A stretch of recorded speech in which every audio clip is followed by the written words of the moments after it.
Okay now so अब हम बात करेंगे वो एंटी कोलिनर्जिक ड्रग के बारे में बात करेंगे। Anti cholinergic drug, generally anti cholinergic drug जो है वो उसको जो है एंटी कोलिनर्जिक ड्रग को जो है वो दूसरा नाम हम इसको क्या कह सकते हैं, पैरासिम्पैथोलिटिक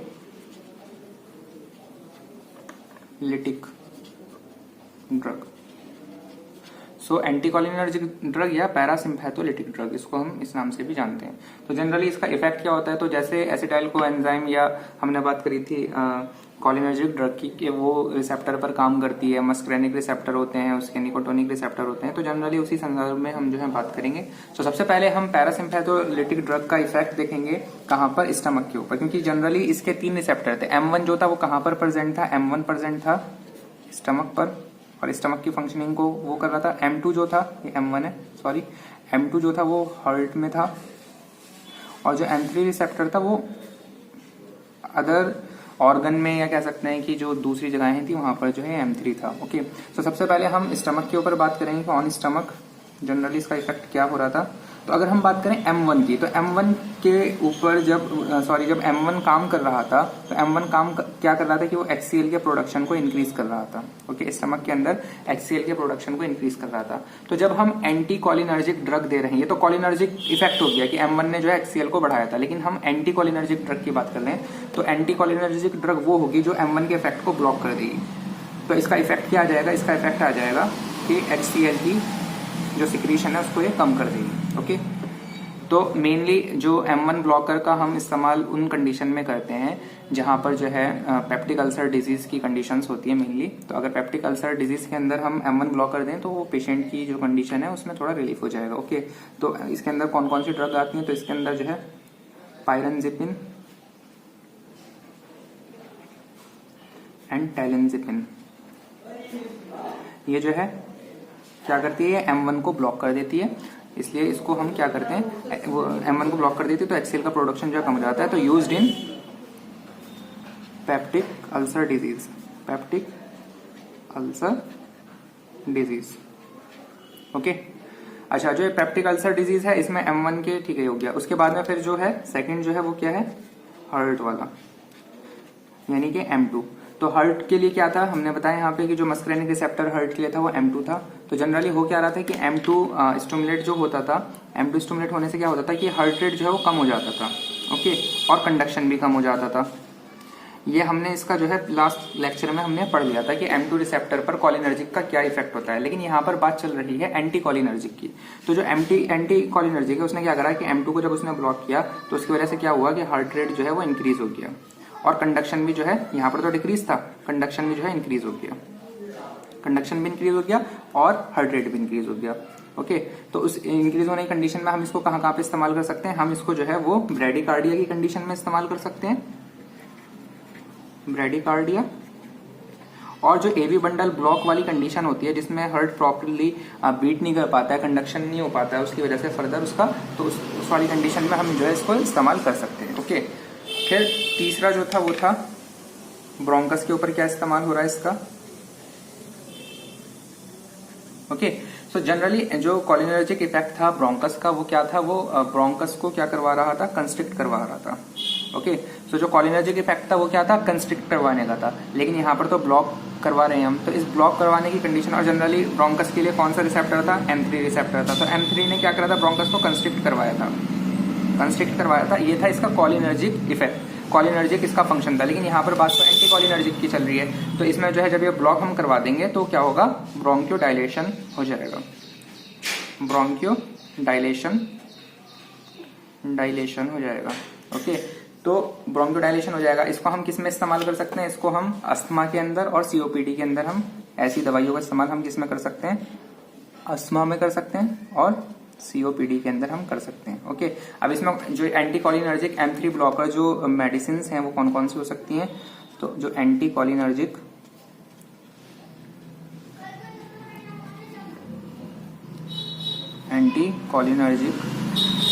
M3 ब्लॉकर ड्रग कौन कौन से हो सकते हैं, तो उसमें आइप्रोट्रोपियम,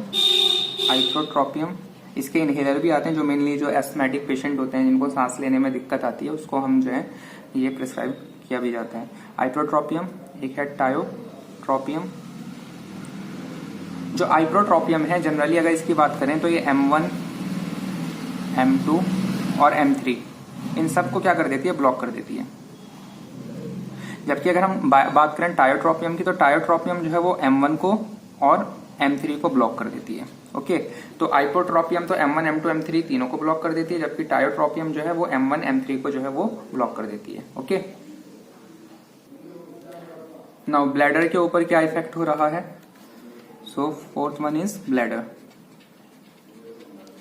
सो अगर हम ब्लैडर की बात करें तो एक टिपिकल ब्लैडर अगर हम बनाएं, ये डेट्रोसर मसल है। जनरली कॉलिनर्जिक इफेक्ट क्या हो रहा था ब्लैडर पे कि वो जो ब्लैडर था उसे कॉन्ट्रैक्ट करवा रहा था। ओके, यहाँ पर भी M3 रिसेप्टर होते हैं, तो M3 रिसेप्टर का कॉलिनर्जिक इफेक्ट क्या था? क्योंकि गाइस हम पहले कॉलिनर्जिक बता रहे हैं, उसके बाद में फिर जब उसको ब्लॉक करके वो हम एंटी कॉलिनर्जिक बता रहे हैं। तो M3 ने क्या करवाया था, ब्लैडर को कंस्ट्रिक्ट करवाया था।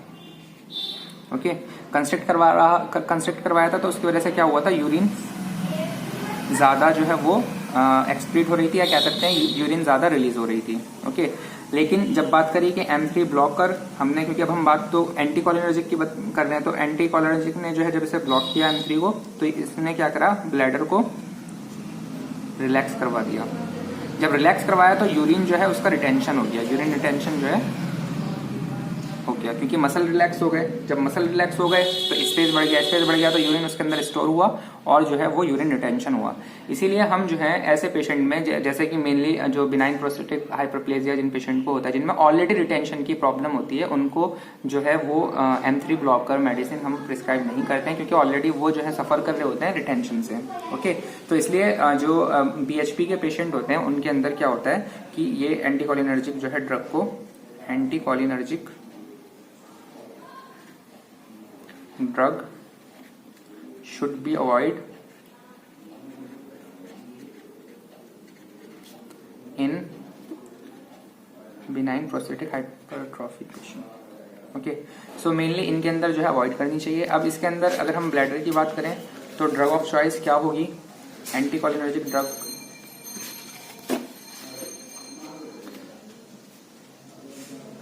Anti cholinergic drug for bladder.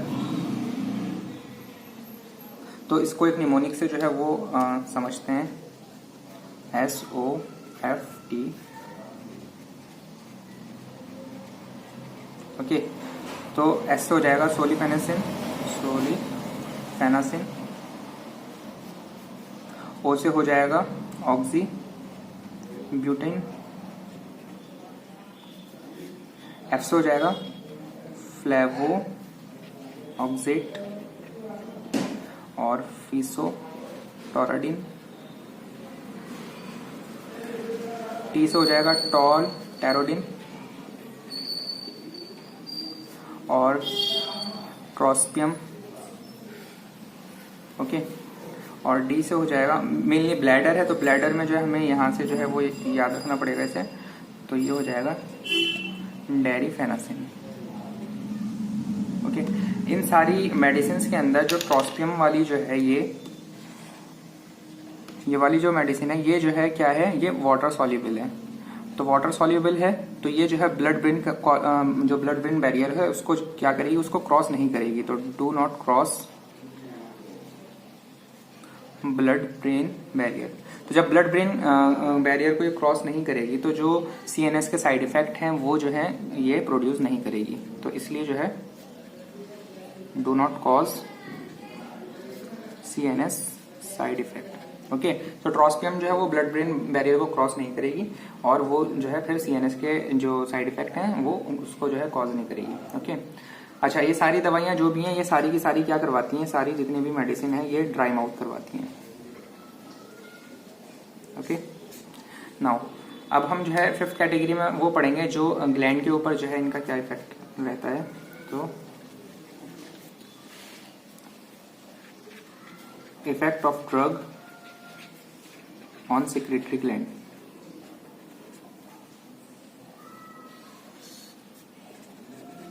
Secretary glands के ऊपर इसका क्या फर्क है? तो जनरली अगर हम बात करें तो मेनली M3 रिसेप्टर्स ही प्रेजेंट होते हैं, क्योंकि और जितनी भी जगह है वहां पे सब जगह M3। तो अगर इसका हम कोलिनर्जिक इफेक्ट बताएं तो सिक्रीशन को ये इंक्रीज करवा रहा था, ओके। लेकिन अगर हम इसका एंटी कोलिनर्जिक इफेक्ट पढ़ें तो एंटी कोलिनर्जिक इफेक्ट क्या था कि जो सिक्रीशन थे वो कम करवा देता है।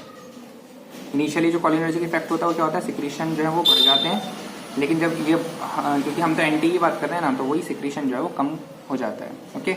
तो जो जितनी भी M3 ब्लॉकर जो मेडिसिन है वो सिक्रीशन को जो है वो ब्लॉक कर देती हैं, सिक्रीशन को खत्म कर देती हैं।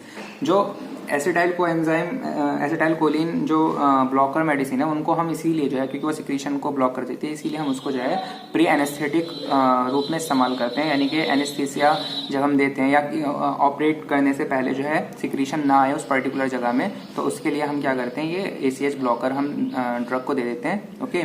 तो ये क्या करता है, सिक्रीशन को जो है वो कम कर देता है, ओके। तो हम कह सकते हैं कि M3 blocker drug give as pre anaesthetic, okay.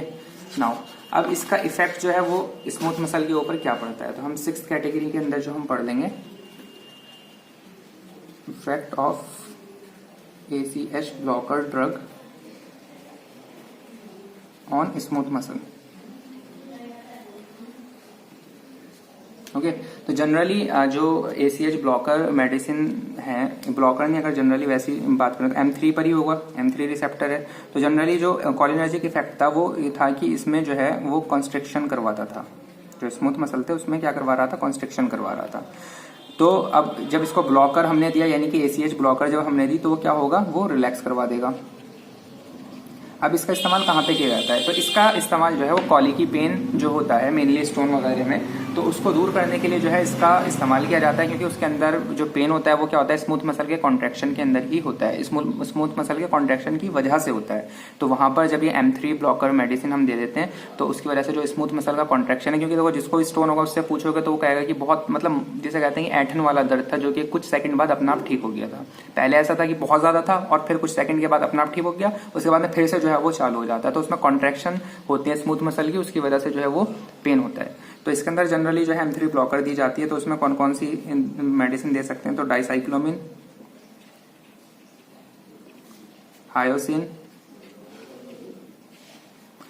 ऑक्सीब्यूटिन और प्रोपेंथिलिन। जनरली इन जो मेडिसिन है इन दवाइयों को दिया जाता है, किसके लिए, for treatment of colicky pain, colicky pain के ट्रीटमेंट के लिए जो है इनको, क्योंकि ये करती क्या है, रिलैक्सेशन करवा देती हैं, मसल को रिलैक्स कर देती हैं, तो उसकी वजह से क्या होता है, वो पेन नहीं होता है, ओके। नाउ आई के ऊपर इसका क्या इफेक्ट होता है, effect of drug on I. तो जनरली जो M3, जाहिर सी बात है M3 होता है, तो M3 जो है उस पर कोलिनर्जिक इफेक्ट क्या होता है कि वो म्योसिस जो है वो प्रोड्यूस करता था, ओके, यानी कि कॉन्ट्रैक्शन वो प्रोड्यूस कर देता था। तो जब ब्लॉकर दी तो ब्लॉकर ने क्या करवाया, वो मिड्रियोसिस करवा दिया, ओके। तो ये जो है मिड्रियोसिस जो है वो करवा देता है। लेकिन हमें ध्यान रहे कि जो ये ड्रग है वो कॉन्ट्राइंडिकेटेड है, जो ACG होता है यानी कि एंगल क्लोजर ऑफ ग्लॉकोमा, तो उसमें कॉन्ट्राइंडिकेटेड होता है, contra indicated in angle closure glaucoma. तो इस कंडीशन में जो है वो कॉन्ट्राइंडिकेटेड होता है, okay. So this is all about the anticholinergic drug. हमारा जो नेक्स्ट टॉपिक होगा वो एड्रेनर्जिक ड्रग के बारे में होगा, जिसको सिंपैथेटिक ड्रग भी कहते हैं, ओके। Thank you.